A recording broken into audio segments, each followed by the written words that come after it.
महाभारत युद्ध समाप्त होने के बाद गांधारी को अपने पुत्रों की मृत्यु के कारण बहुत दुख और पीड़ा का सामना करना पड़ा था। उनका मानना था कि भगवान कृष्ण अपनी दिव्य शक्तियों से युद्ध को रोक सकते थे, लेकिन उन्होंने ऐसा नहीं किया। इसलिए उन्होंने भगवान कृष्ण को श्राप दिया कि अगले 36 साल के बाद उन्हें और उनके यदुवंश को एक दूसरे को मारकर विनाश का सामना करना पड़ेगा और द्वारिका समुद्र में डूब जाएगी। समय बीतता गया और 36 साल बाद उनका श्राप लगने लगा, क्योंकि यादवों के बीच विवाद हो गया। उन्होंने एक दूसरे को मारना शुरू कर दिया, जिसके कारण द्वारिका का विनाश हो गया और द्वारिका समुद्र में डूब गई। एक दिन भगवान श्री कृष्ण नदी के किनारे एक पेड़ के नीचे लेटे हुए थे। उसी समय जरा नामक एक शिकारी जंगल में आया। वह भगवान श्री कृष्ण के लाल चमकते पैर के तलवों को हिरण समझकर एक घातक वार चला दिया। जब उसने देखा कि उसका बाण कोई हिरण से नहीं, स्वयं भगवान श्री कृष्ण के पैर में घुस गया है, तब उसको बहुत दुख और पश्चाताप हुआ। अपनी गलती का एहसास होते ही उसने बोला, हे भगवान, मुझे क्षमा कर दे। मुझसे अनजाने में बहुत बड़ा पाप हुआ। इस पाप के लिए तो मृत्युदंड भी कम है। श्री कृष्ण बोले, जरा तुमने कोई अपराध नहीं किया है। तुम त्रेता युग में वानर राज वाली थे, जिनका मैं पेड़ के पीछे छिपकर वध किया था, जो कि युद्ध भूमि के नियम का विपरीत था। इसलिए मेरी मृत्यु तुम्हारे हाथों पहले ही लिख दी गई। तुम इस अपराध बोध से मुक्त हो। यह कहकर भगवान कृष्ण भौतिक दुनिया से विदा हो गए। दुखी होकर जरा अर्जुन के पास गया और उन्हें स्थिति के बारे में बताया। और सुनकर अर्जुन को बहुत दुख हुआ और वह गहरी सांस लेता हुआ भगवान श्री कृष्ण का अंतिम संस्कार किया। उनका पूरा शरीर राख में बदल गया, सिवाय उनके हृदय के, जो जीवित और दिव्य था। अर्जुन ने हृदय को एक लकड़ी के तख्ते पर रख दिया और उसे नदी के साथ प्रवाहित कर दिया। हृदय बहुत दिनों तक नदी में बहता रहा और बहुत समय बाद वह उड़ीसा के महानदी तट पर पहुंच गया। वहां सब्र नामक एक आदिवासी समुदाय था। विश्वावासु उस समुदाय का प्रमुख था। उन्होंने भगवान कृष्ण के हृदय को पाया, जिससे दिव्य चमक निकल रही थी। विश्वावासु ने इसकी तीव्रता को समझा और एक गुप्त गुफा में नील माधव की मूर्ति के रूप में इसकी पूजा करते रहे। आदिवासी समुदायों के अलावा किसी को भी इसकी जानकारी नहीं दी थी। उस समय अवंती में इंद्रद्युम्न नाम का एक राजा था। वह भगवान विष्णु के बड़े भक्त थे। हमेशा देव देवता के एक झलक पाने के लिए उत्सुक रहते थे। एक दिन एक भटकता हुआ रसीद उनके महल में आए और राजा से बोले, राजन, उड़ीसा में भगवान विष्णु की पूजा नील माधव के भव्य रूप में की जाती है। आपको उड़ीसा के भीतर इस पवित्र स्थान का सटीक स्थान अवश्य खोजना चाहिए। राजा प्रसन्न हुए और उन्होंने तुरंत ब्राह्मण पुजारी विद्यापति को उड़ीसा जाकर नील माधव की खोज करने का आदेश दिया। विद्यापति उड़ीसा की यात्रा पर निकल पड़े। एक लंबी और कठिन यात्रा के बाद उड़ीसा पहुंचने और विद्यापति को गुप्त स्रोतों से पता चला कि आदिवासियों के नेता एक छिपी हुई गुफा के अंदर नील माधव की पूजा करते हैं। विद्यापति सप्रद्वीप के महंदी के तट पर जंगल में पहुंचे। सप्र राजा विश्वावासु ने विद्यापति की आगवानी की। विद्यापति ने विश्वावासु से कहा, महाशय, कृपया मुझे दिव्य पूजा का स्थान दिखाएं। मैं यहाँ बहुत विश्वास के साथ आया हूँ। विश्वावासु ने कहा, मुझे माफ करो, मैं तुम्हें उस स्थान पर नहीं ले जा सकता। पुजारी ने सोचा, अब मैं क्या करूं? यदि मैं इस प्रकार लौट गया तो राजा को क्या उत्तर दूंगा?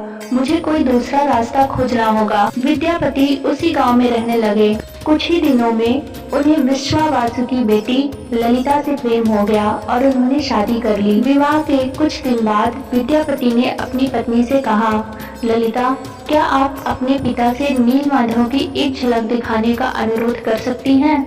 आपके पिता आपका अनुरोध अस्वीकार नहीं करेंगे। ललिता बोली, ठीक है, मैं निश्चित प्रयास करूंगी। मुझे अपने पिता से बात करने दीजिए। ललिता अपने पिता से बात करती है तो विश्वावासु कहते हैं, ठीक है, लेकिन मेरी एक शर्त है। विद्यापति अपनी आंखों पर पट्टी बांध कर जाएंगे। विद्यापति ने शर्त मान ली, लेकिन चतुराई से कुछ सरसों के बीज अपने साथ ले गए। रास्ते में छिपी हुई गुफा का रास्ता याद रखने के लिए सरसों के बीजों को गिराते हुए जाते हैं।